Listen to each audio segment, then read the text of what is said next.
Olá pessoal, meu nome é Rodrigo Reis, sou hipnoterapeuta. Hoje nós vamos falar sobre timidez em falar em público. Hoje não vou fazer com TP, com teleprompter, vou fazer aqui elencando alguns pontos, né? Provavelmente vocês vão me ver olhando para baixo ali, que eu coloquei uma colinha. E até bom porque eu mesmo já vou estar treinando esta questão do improviso. Falar em público tem muito disso. É você saber cadenciar o pensamento com a fala. Às vezes você fala tão rapidamente que você já se perde nos seus pensamentos. Então saber cadenciar o seu pensamento com a fala, e é isso que eu vou fazer aqui agora. Claro que eu não estou falando em público, porém estou gravando um vídeo que vai ficar aí no YouTube, né? Então já estou, e eu tenho a possibilidade de editar e errar quantas vezes eu puder, né? Mas não deixa de ser um exercício, que é isso que nós vamos falar sobre falar em público. Inicio com uma história do professor Mário Sérgio Cortella, que após uma palestra veio um fã e disse a ele que ele era uma pessoa que tinha o dom da palavra. Ele, de uma forma muito bem-humorada, disse: "Isso para mim é um insulto, né? Porque parece que eu simplesmente vim ao mundo já de uma forma pronta, sem todo o meu histórico, né? Sem toda a honra pela minha história em construir esta pessoa que está aqui no palco falando hoje com uma naturalidade, com mais tranquilidade. Entendendo que para estar aqui, eu estou há 60, ele diz, eu estou há 62 anos entre escola e palestra, entre aulas e palestra. Que para escrever 35 livros eu li 10 mil. Assim como ele diz no vídeo que Arthur Moreira Lima teve a mesma história para contar. Ele diz assim, Arthur Moreira Lima, que após o seu concerto, piano, um fã foi lá e falou: "Olha, eu daria a minha vida para tocar com essa excelência que você tocou." E ele disse: "Eu dei de 8 a 10 horas durante 40 anos." Então, falar em público... Quando os meus clientes chegam até mim e falam: "Nossa, eu tenho timidez, preciso falar em público." Como se algo tivesse que acontecer da noite para o dia. E aí eu pergunto, claro, você fala em público com frequência? Você precisa, falar em público com frequência? Não, muito raramente. Né? Você fala em público? Não. Aliás, não falo. Eu sou uma pessoa tímida, muito tímida. Tá. Então, a gente tem que ver que qualquer tipo de atividade, para se chegar à excelência, você precisa de uma jornada de aprendizado. Seja falar em público, seja ser um dançarino, né? Dança de salão, dançar gafieira, salsa, forró, enfim, ser cantor, ser músico, ou qualquer outra atividade, existe uma jornada. Talvez você que tenha timidez de falar em público seja um excelente cozinheiro, ou cozinheira, ou tenha um talento para trabalhos manuais, sejam eles artesanais, seja de repente para fazer pequenos reparos. Outro dia mesmo eu estava na casa de um colega, ele estava trocando um azulejo. Amigo, trocar um azulejo, um só, é uma coisa para poucos. Porque para você quebrar qualquer outro ao redor é 2 minutos. E ele ali foi lá no cemitério dos azulejos, achou um igualzinho, quebrou ali, limpou tudo, passou a massa, colocou direitinho. Amigo, ficou perfeito. E eu assim, cara, se eu for fazer isso aí, eu quebro metade da parede. E ele, não, cara, é tão fácil, tal. Mas ele faz isso há anos. Como cozinhar e falar, e enquanto cozinha, prepara alguma coisa para os amigos e faz uma coisa, um jantar maravilhoso, como se fosse assim, tão fácil quanto andar. Só que nenhuma dessas pessoas que dizem a mim que tem dificuldade para falar em público, mas tem esses talentos, não percebem a jornada que eles fizeram para executar o que eles fazem hoje com tanta excelência. Queimaram comida, quebraram paredes, até o momento que eles fizeram isso com uma jornada, com uma naturalidade. Essa jornada tem passos. Começa-se então com uma incompetência inconsciente, passa então para incompetência consciente, daí para competência consciente e para competência inconsciente. Vamos falar esses 4 passos. Então vamos lá. Incompetência inconsciente, incompetência consciente, competência consciente e competência inconsciente. Então vamos pegar uma pessoa, por exemplo, que dança, né? Ou que dirige. A incompetência inconsciente. Eu nem sei que não sei. Então a criança está lá no banco de trás do carro, o carro vai sozinho, lindo, maravilhoso, tá? Nem sei que eu não sei. A pessoa que vai ver as pessoas dançando, tal, vê todo mundo dançando, acha tudo bonito, mas nem sabe a dificuldade que todos passaram para estar dançando naquele momento. Essa é a incompetência consciente, eu nem sei que eu não sei. De repente você vai iniciar, você quer aprender a dirigir, você quer aprender a dançar. Aí você vai entender que você tem uma incompetência consciente, ou seja, agora eu sei que eu não sei porcaria nenhuma. E ali você vai ver as dificuldades motoras, né, espaciais, rítmicas, né, que você tem, ou seja, você não sabe nada, você precisa desenvolver tudo isso. Eu mesmo fiz 7 anos de aula de salsa, eu já vou dar os meus exemplos aqui. E aí vem a parte mais difícil, que é a competência consciente, a hora que você está fazendo enquanto pensa, executando enquanto pensa. E aí aquela hora que você dirige, tenso, porque você está ali pensando, se dirige, que hora que você troca a marcha, sincronizar os pés com a marcha, olhar para frente, olhar para os espelhos, pensar no caminho, fazer tudo ao mesmo tempo, ou mesmo dançando. Você tem que pensar ali no passo correto, no ritmo, na forma, na ginga, e você parece um robô, um Frankenstein dançando, né? Porque você está fazendo tudo robotizado, você está pensando pé para frente, pé para trás, pé para o lado, pé para o outro, tá, vou para cá, vou para lá, né? A mesma coisa para dirigir.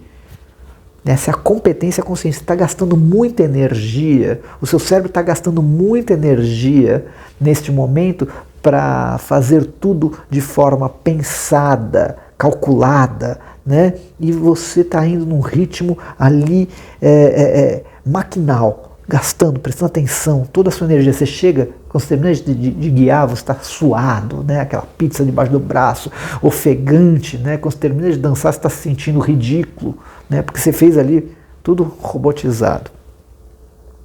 Mas você vai treinando, o seu cérebro vai criando hábitos, né? Circuitarias neuronais vão sendo desenvolvidas para aquilo, então você dá um passo, aquilo que estava pensado já fica automatizado, então você já pode fazer aquele passo e depois mais um, e depois mais 2, e depois mais 3, porque aqueles outros 3 já estão automatizados, você vai para um quarto, então vai começando a ter um vocabulário, né, de passos, né, um arcabouço de passos, né, a direção é a mesma coisa, você já tem naturalidade para trocar a marcha, sincronizar os pés com embreagem, freio, acelerador, tudo começa a ficar mais natural, até então que você chega no patamar da competência inconsciente, ou seja, agora eu executo sem pensar. É aquela hora que então você está dirigindo já tranquilamente, você já nem pensa em dirigir, já está com a cabeça lá, a confiança é tanta que daqui a pouco você está fazendo aquela idiotice de olhar celular enquanto dirige, né?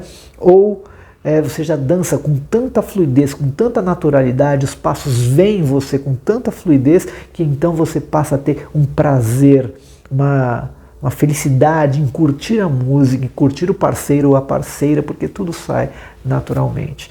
Nessa minha jornada, por exemplo, de 7 anos de salsa, e daqui a pouco nós vamos entender o que isso tem a ver com falar, porque também faz parte o desenvolver a oratória, o desenvolver a articulação, entender o ritmo da fala, os treinos que são obrigados, que são necessários para fazer, e principalmente os enfrentamentos, que a gente vai falar daqui a pouco. Voltando à salsa, quando eu comecei eu tinha 3 pernas, eu sou destro, então tinha 3 pernas esquerdas, né? A esquerda que era péssima, a direita que era uma esquerda e uma invisível esquerda que me fazia tropeçar em tudo. né? Eu me sentia completamente ridículo dançando. Eu fiz 2 meses numa escola que não tinha mulher. Eu falei, cara, a primeira vez que eu faço aula de dança de salão e não tem homem, desculpa, não tem parceira. E a gente simulava sozinho, até uma hora que eu falei, professora, olha, ou você arruma parceiras ou eu vou ter que desistir disso aqui. Comecei a treinar, comecei a participar, a fazer aulas, mas também tem um detalhe, muita aula sem treino, ou muito treino sem base, também não adianta nada. Ou seja, ter aulas de dança e não ir para o baile, ou só ir no baile e não ter a base, nenhum dos dois te evolui. E aí então eu estava dançando uma vez, já achando que estava dançando, eu dei um giro lá, dei uma cotovelada na menina, estourei toda a boca dela, ela usava aparelho, arrebentei tudo isso aqui, ela literalmente babava sangue, fui com ela para o hospital, deu ponto. Naquele dia eu falei, olha, eu vou parar com isso. Eu acho que eu não nasci para isso. E ela foi de uma grandeza, de uma generosidade impressionante. Ela falou, não, Rodrigo, para com isso. Semana que vem vão dançar. Eu falei, não, você está brincando. E ela, semana que vem, me convidou, fomos dançar, dançamos no meu ritmo, devagar. E assim eu fui evoluindo. Eu tive todos os motivos para desistir, mas eu tinha um interesse, uma vontade, uma paixão muito grande pela salsa naquela época.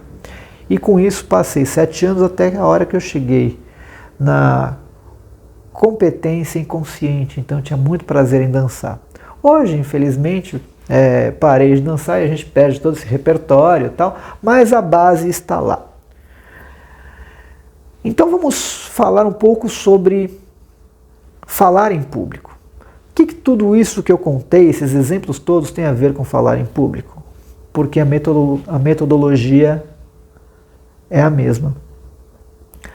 Então, por exemplo, vamos ver, falar em público, mas antes de falar em público você se diz tímido. Ok? Então, para isso, a gente já vai buscar um pouco de neurociências. Por incrível que pareça, sempre quando você vai falar em público ou vai falar com alguém, vem o medo, né? Provavelmente vem o medo. O medo ativa a ansiedade, taquicardia, aquela respiração, né, ofegante, as mãos frias.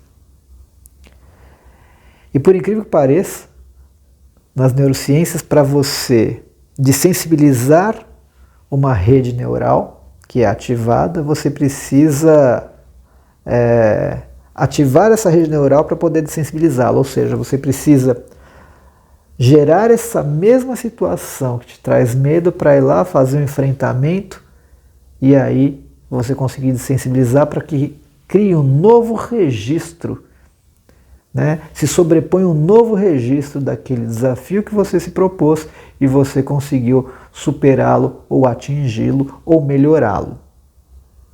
Claro que essa é a maneira ideal e perfeita que eu estou contando, mas eu, por exemplo, passei várias situações constrangedoras na dança quando eu queria, onde eu dei a cotovelada na menina e eu falei, cara, eu não nasci para isso.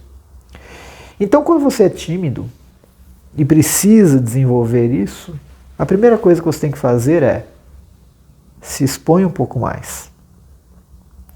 Fale, converse, puxe assunto.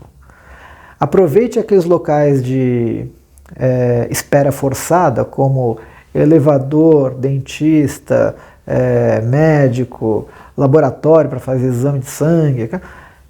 Converse, puxe um assunto, pergunte as horas, faça um comentário, se exponha, treine, saia da zona de conforto, porque toda hora que você sai da zona de conforto e você volta, essa zona de conforto aumenta. Quando você está na manicure, converse. Está no supermercado, fale com a caixa, com o caixa. Toda vez que você faz esse pequeno exercício, se expõe um pouquinho e você percebe que o retorno da pessoa é bacana, é satisfatória a conversa? Claro que pode ter gente que te deixe no vácuo, não fale nada, mas tudo bem. Esse é o Rodrigo que deu a cotovelada na menina, que, meu Deus, eu fui tentar falar com a pessoa e ela nem deu trela. Eu fui tentar... Sim, vai acontecer isso. E é bom que aconteça, porque você tem que ter um objetivo acima de tudo. Então, treine, se exponha, converse, porque cada vez que você, como eu estava falando, para desensibilizar uma rede neural, você precisa ativá-la, então não adianta você ficar apenas imaginando ou falando que você, dizendo a você mesmo, não, na hora H eu falo, porque eu falo bem, aí chega na hora, vem o medo e você não consegue falar. Ou seja, você tem que sentir este medo para ir lá e fazer o enfrentamento e aí você tem um resultado positivo, ok? Ótimo, criou um novo registro. A sua mente então fala, cara, então não preciso mais ficar tão preocupado em puxar um assunto no açougue. E tudo bem. Então você vai ampliando esta sua zona de conforto. Algumas pessoas viram para mim e falam, mas eu não sou dado a esse tipo de coisa, sou uma pessoa extremamente reservada, acho ridículo ter que ficar falando com as pessoas. Então, e você é tímido. Então já dizia Einstein, né? Como é que você quer ter resultados diferentes fazendo a mesma coisa? Na verdade, ninguém nasce falando, como disse Mário Sérgio Cortella, ninguém nasce dançando. Para isso você precisa executar, você precisa se expor, você precisa falar. E o que eu digo aqui, a sugestão é que comece a falar então com coisas, em situações simples, com pessoas normais, assuntos corriqueiros. Para que você já vá exercitando para ser aquela pessoa que você deseja ser. Não dá para simplesmente acordar num dia, fazer uma terapia com qualquer abordagem para que você fale e no dia seguinte você vai dar uma palestra para 10 mil pessoas. Você precisa de treino, você precisa sentir-se não 100% confortável, mas minimamente confiante. Para isso você precisa falar com pessoas. E eu vou contar a minha história agora. Então, em termos de neurociência, por incrível que pareça, você precisa trazer aquele medo para sensibilizar o medo. Parece meio contraditório, mas é. Se você não sentir aquilo, sobrepor, né, fazer o desafio, você então não consegue sensibilizar essa rede neural. É muito interessante isso. Então, quem era o Rodrigo? Em termos de falar em público. Aí nós vamos entrar um pouco em hipnoterapia. Aonde a hipnoterapia pode te ajudar nessa questão de falar em público? A hipnoterapia vai buscar os registros emocionais de eventos de alta carga traumática e gerar um novo aprendizado. Então nós vamos buscar os eventos de alta carga emocional, ir nos registros emocionais para gerar uma experiência emocionalmente corretiva. Agora vamos traduzir tudo isso. Eu fiz ginástica olímpica, hoje chamada ginástica artística, durante 10 anos da minha vida, dos 7 aos 17 ou algo assim. Lá pelos 8, 9 anos, eu fui num campeonato brasileiro de ginástica olímpica. Lembro-me que foi no Rio de Janeiro. Eu era um garoto. E na ginástica olímpica, não sei se vocês sabem, mas a gente tem que passar num circuito, passar por todos os aparelhos. Salto, cavalo, argola, barra, paralela, né? E solo. Estava eu ali no solo, junto com minha equipe, eu com os meus 8, 9 anos. Em algum momento eu fui chamado para executar a série. Eu acho que faltou ali da minha parte, ou da parte do meu técnico, a orientação para que eu simplesmente focasse na apresentação, na série.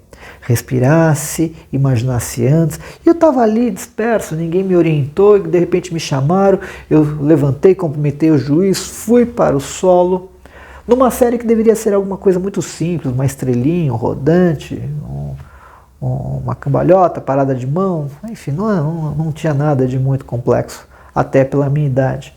Até por ser um campeonato brasileiro de ginástica olímpica, mirim, infantil, alguma coisa nesse sentido. E quando fui ver, me deu branco. Zerei no aparelho. Consequentemente, na contagem geral, eu tinha uma nota faltando. E aí eu fiquei em último lugar.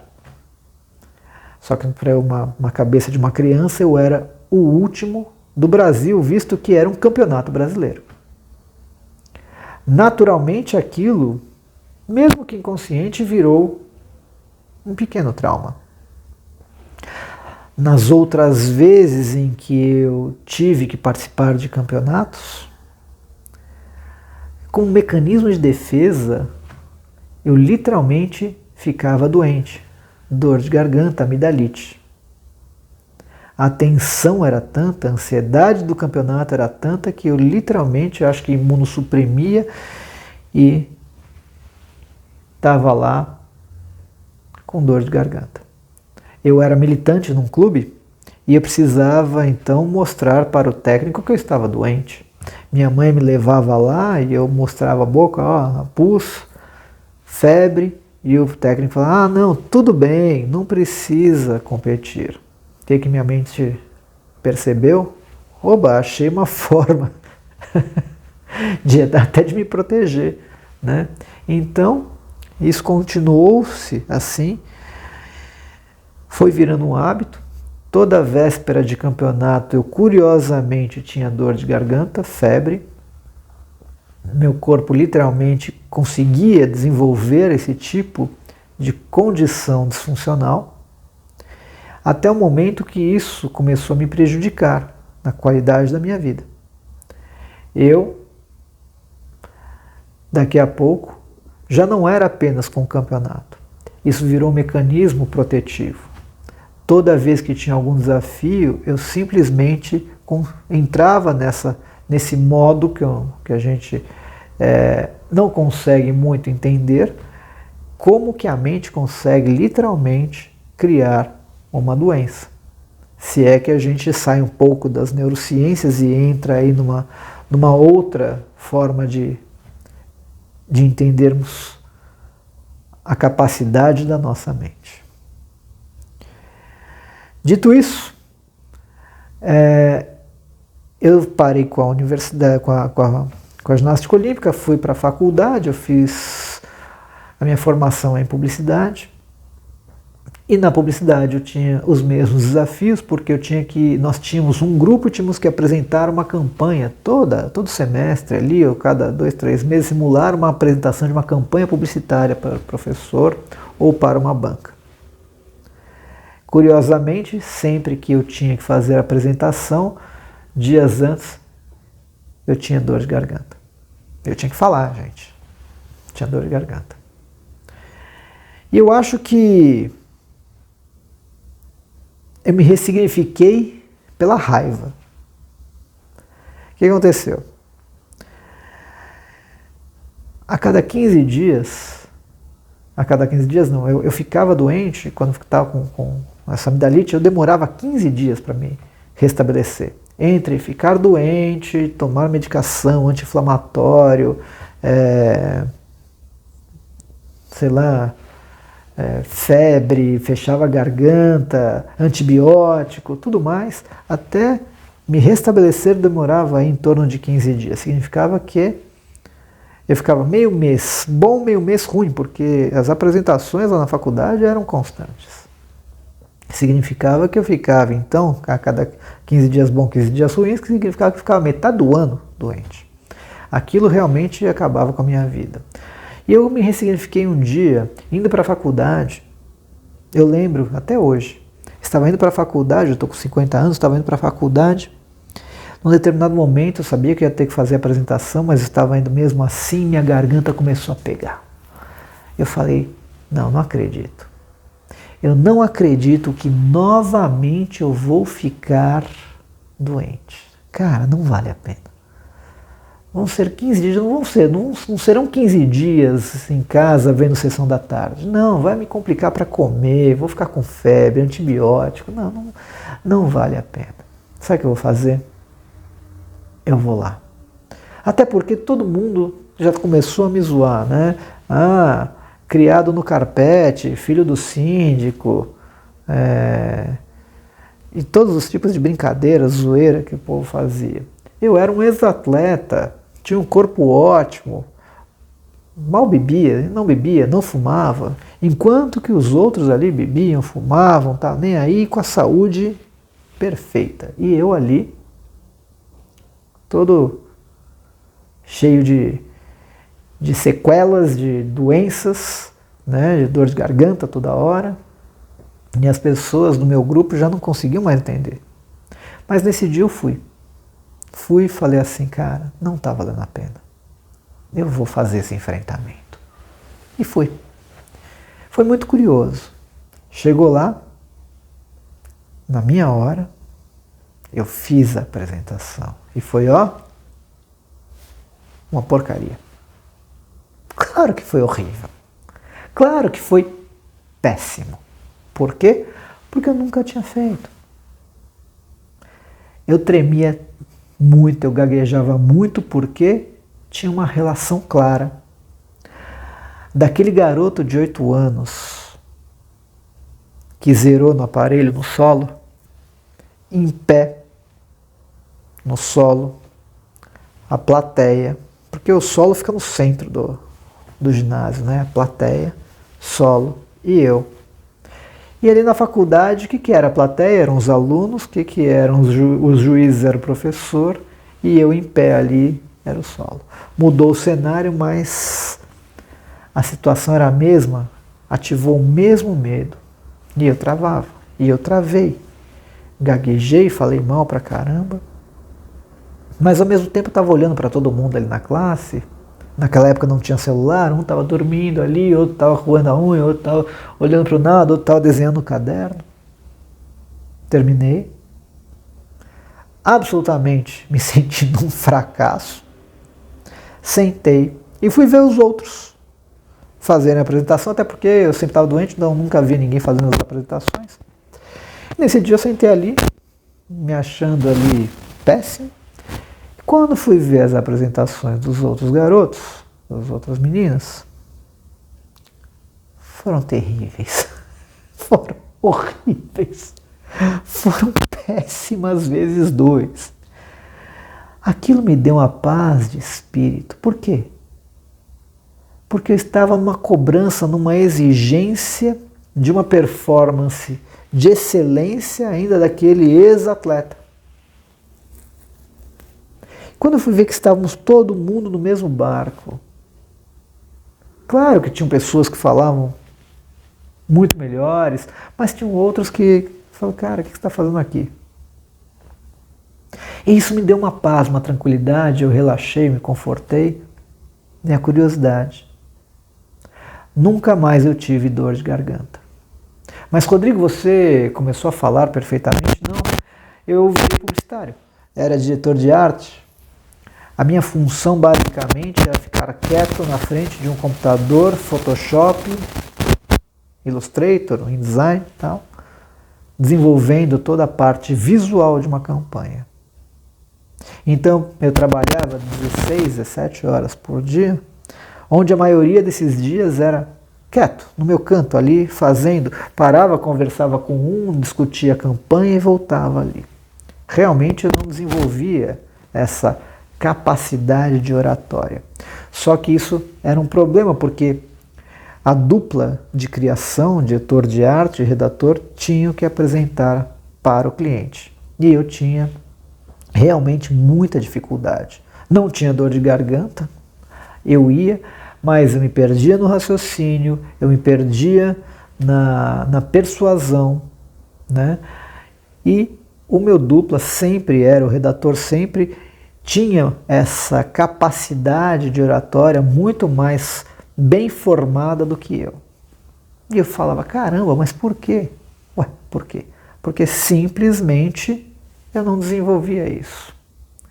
Em contrapartida, quando eu encerrei esse processo, essa fase de publicidade e virei hipnoterapeuta, foi impressionante como eu dei uma evoluída nessa questão da fala. Porque hipnoterapia é linguagem, é conversa, tem muito estudo, tem muito desenvolvimento, mas a base é a comunicação.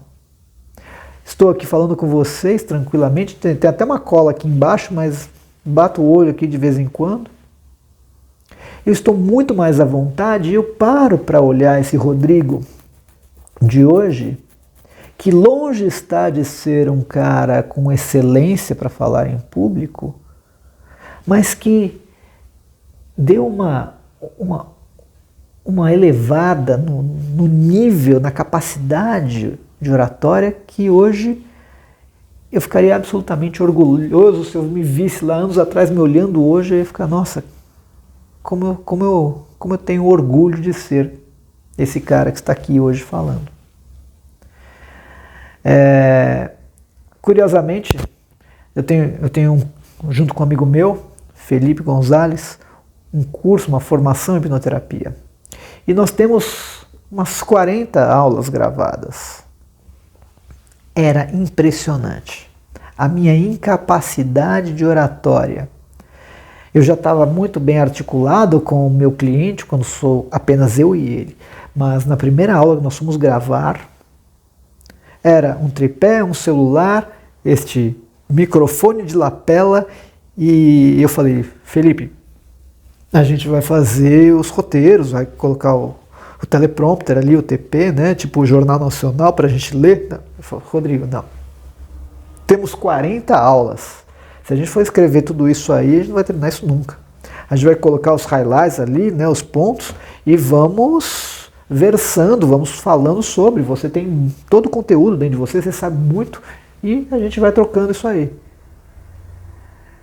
E foi a melhor coisa que ele me puxou.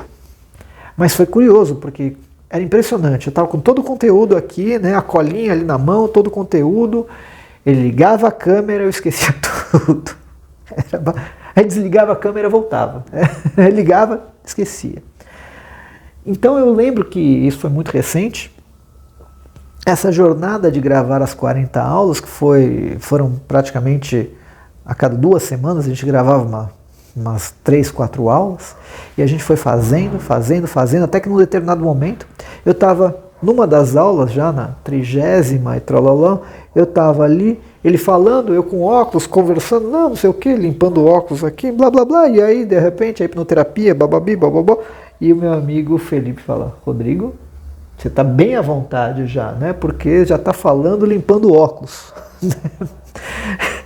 Vamos parar e gravar de novo, porque já daqui a pouco você está gravando de pijama, né? Ou seja, eu evoluí, eu estava absolutamente à vontade. Claro que também eu estava à vontade com o local, com o ambiente, estávamos apenas gravando eu e ele num local isolado. Então eu fui me acostumando com aquele ritmo. Claro que antes de gravar, por mais que a gente pontuasse o que deveria ser dito, a gente estudava um pouco antes, lia um pouco antes, né? A gente se atualizava sobre o que ia ser dito e gravávamos. E aí veio o maior desafio. Formamos 3 turmas em hipnoterapia dadas ao vivo e completamente online. As pessoas falam, não é possível. Online? Hipnose? Sim. Fomos literalmente os precursores, os únicos que deram um curso 100% ao vivo e online. Fazendo terapias online, ensinando tudo, os alunos treinando entre eles online, tudo possível. Só que numa dessas turmas veio um médico, que eu não, claro, por uma questão de privacidade, não posso falar, mas um médico, uma das maiores referências na sua área, que trabalha em hospitais de porte como Sírio, como Einstein. E eu falei, não acredito, Felipe. A primeira turma você já convida este médico?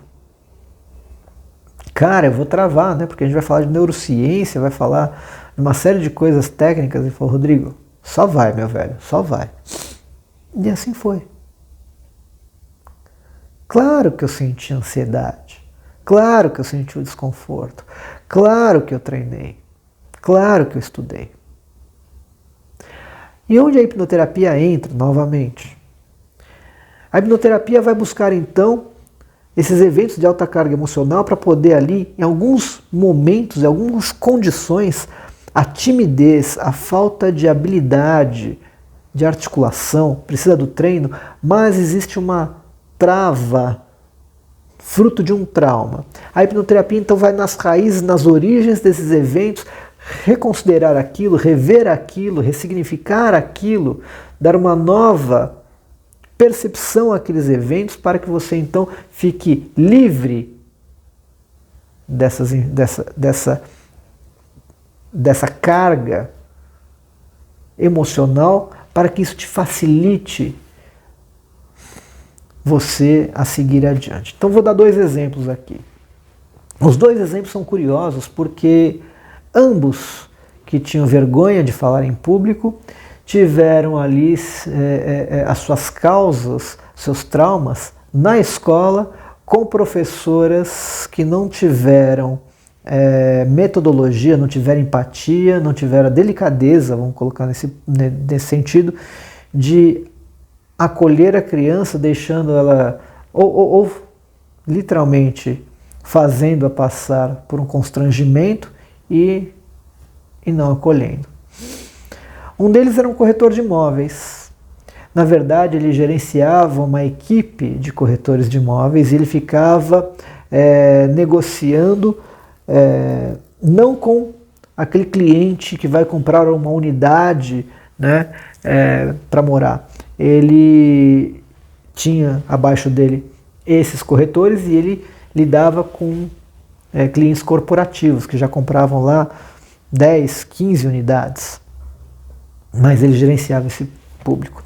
Ele já tinha feito dinâmicas de 3, 4 dias que você faz ali, vivências. Ele já tinha feito terapia, ele já tinha feito uma série de coisas e até então ele ficava bem há algum tempo e aquela sensação, aquele medo, aquela angústia, aquele desconforto em falar com os corretores, com a sua equipe, estava chegando a tal ponto que algumas pessoas ali já estavam interessadas no cargo dele pela inabilidade de se comunicar e de comunicar com a equipe. Pois bem, na sua terapia, hipnoterapia, em algum momento ele chegou numa idade que ele era um garoto, um pouco mais velho, não tinha feito o primário, não tinha feito primário, e pela idade dele já colocaram direto, né, ali no primeiro ano, alguma coisa nesse sentido. A professora pediu para que ele viesse à lousa e escrevesse os números de 1 a 10, mas ele não era alfabetizado. E a criança esse garoto foi e não soube, claro, escrever. E todos da classe deram risada, inclusive a professora. Dizendo assim, pode parecer uma coisa muito simples. Mas aquilo ficou absolutamente travado, traumatizado. Aquilo refletia até hoje nesse desconforto. Muda-se o cenário, mas a situação era a mesma, que disparava nele aquela emoção do constrangimento que ele passou.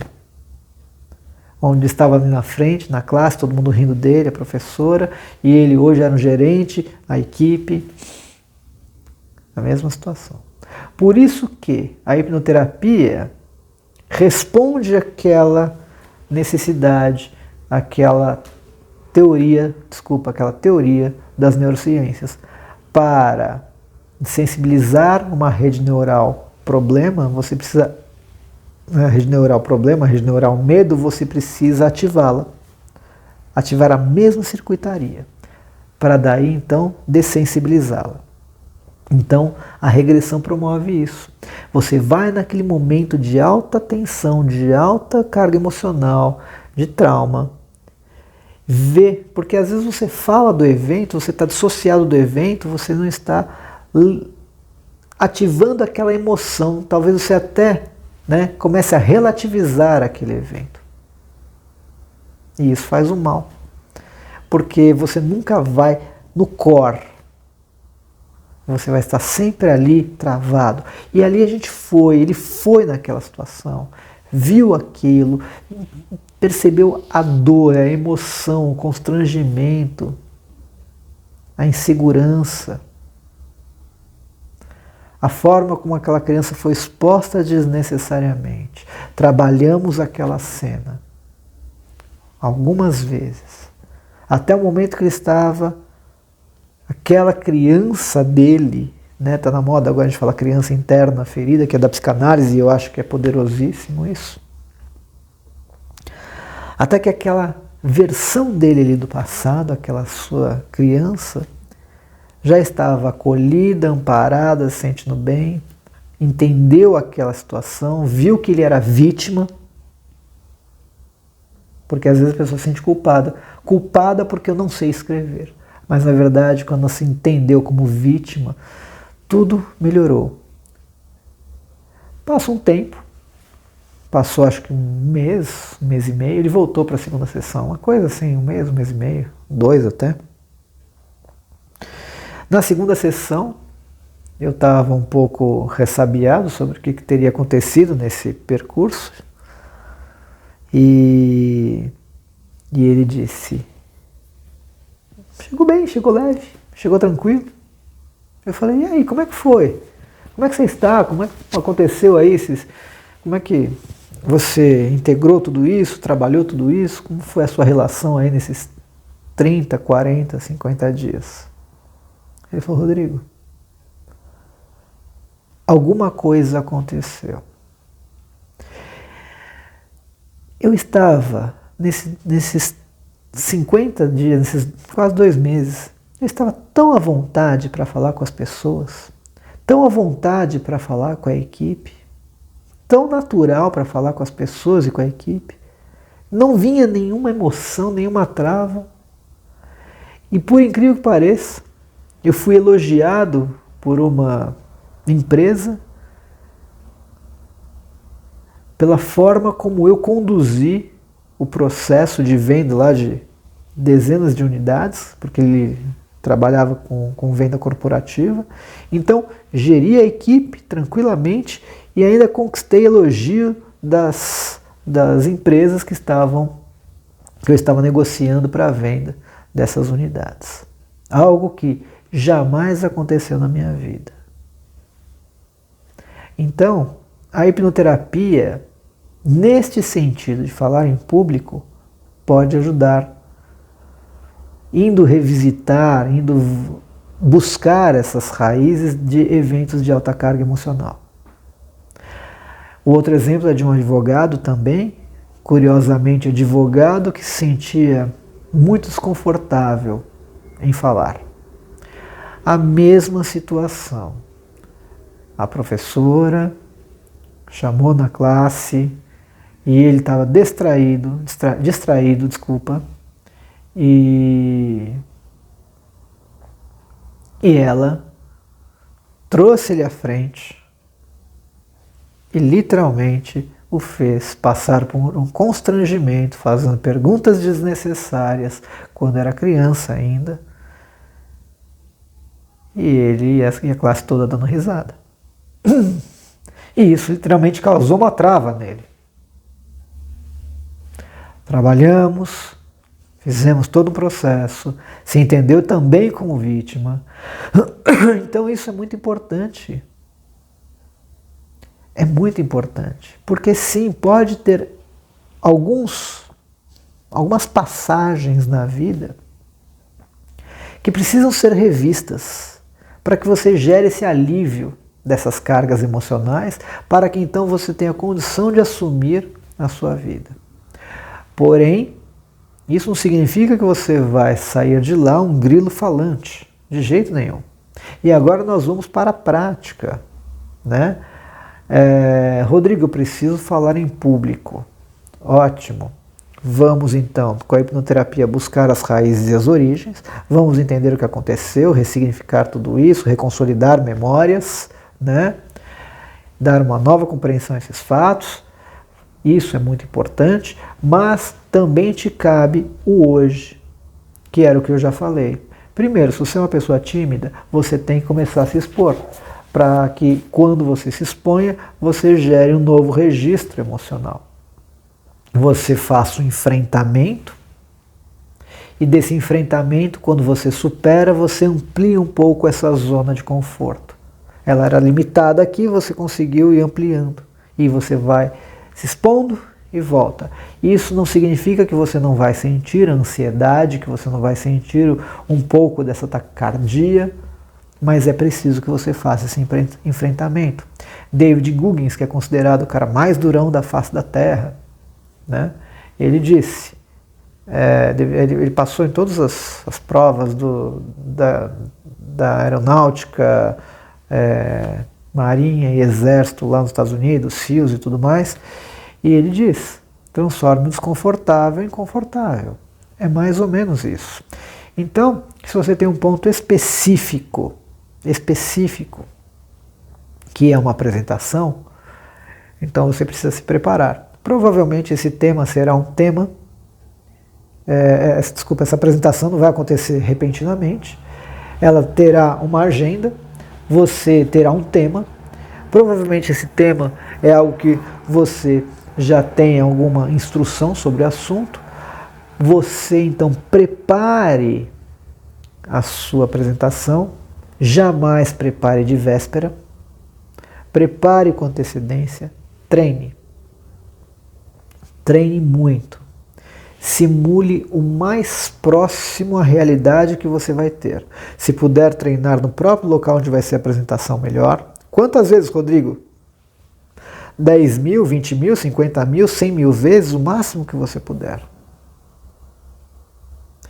Treine, ensaie, detalhe, domine o assunto. Provavelmente já é um assunto que você sabe, mas não se limite apenas ao assunto. Porque as perguntas podem orbitar em relação ao assunto que você domina. Então, conheça o assunto e todas as probabilidades ao redor deste assunto que possa gerar dúvidas, para que você esteja blindado. Conhecimento é tudo.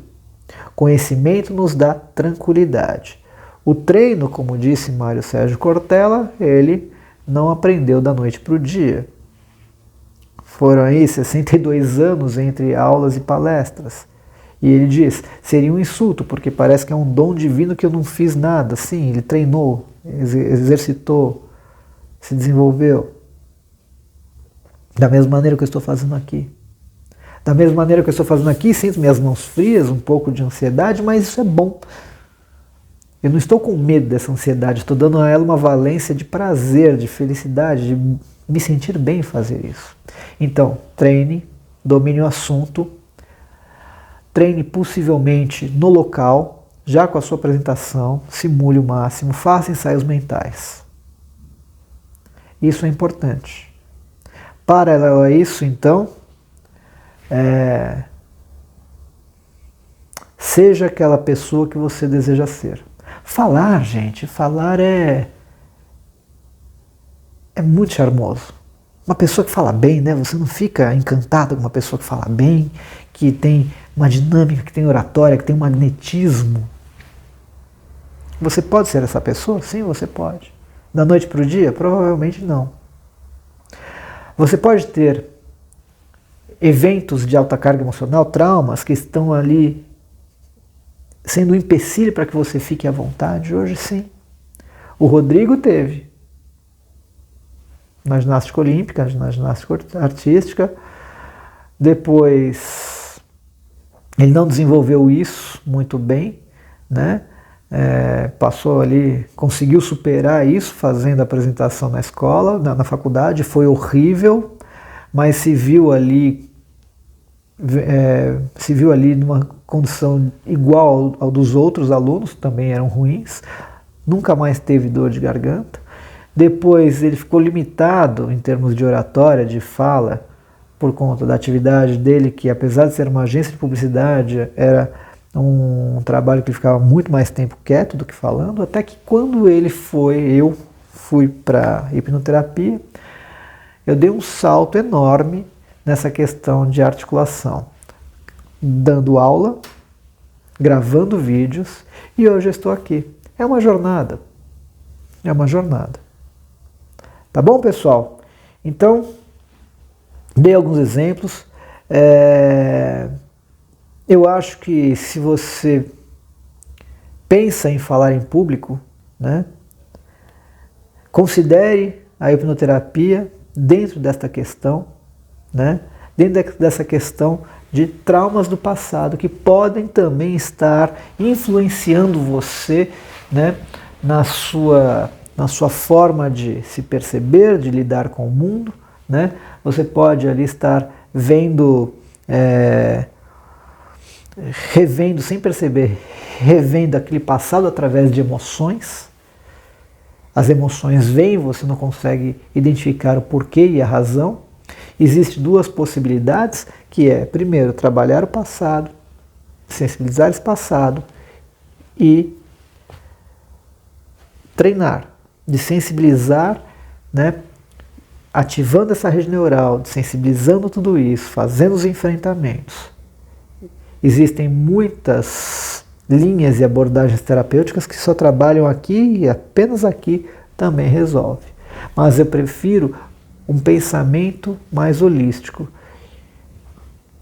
Descobrir lá atrás o que pode ter ocasionado traumas, que reflete na sua forma de ver a vida, perceber a vida, de se perceber, de criar crenças que talvez nem sejam reais. Quem sabe você tem tanto potencial ali. Diferente daquele Rodrigo que dançava salsa, que ali não era talento, foi na raça mesmo. Mas existiu o quê? Um objetivo, uma vontade de querer aprender. E isso também é importante. Você tem que ter o quê? Interesse. Você tem que ter vontade. Você tem que ter... A palavra que eu posso deixar para você é literalmente, tem que ter tesão por isso. Às vezes o Rodrigo fala assim no meu treino, não, eu não quero, só quero ir lá e resolver fazer a apresentação e ir embora para casa. Então nós temos que fortificar essa questão das habilidades de treinos, né, para que você então se sinta à vontade. Exercitar a fala, exercitar a articulação, ser uma pessoa mais tranquila, mais à vontade em se expor, puxar conversas. E a hipnoterapia pode te ajudar ali nessas travas do passado, que, como no exemplo dado, tanto do advogado quanto do corretor, né, eles tiveram uma melhora muito boa, porque já não tinha, parecia que a mente já não associava mais o presente com o passado. Tá bom? E olha quem apareceu aqui, ó. Olha só quem apareceu aqui. Veio aqui fazer um oi pra gente. Ó quem tá aqui. Você veio falar com a gente? O que você quer? Você sabia que um bicho, quando aparece no vídeo, aumenta muito mais a permanência das pessoas assistindo a gente? Isso aqui, ó. Você quer falar em público? Você gosta de falar em público? Não? Tá entupido? Então tá bom. Você veio aqui só falar um oi e já tá indo embora? Então tá bom. Tchau.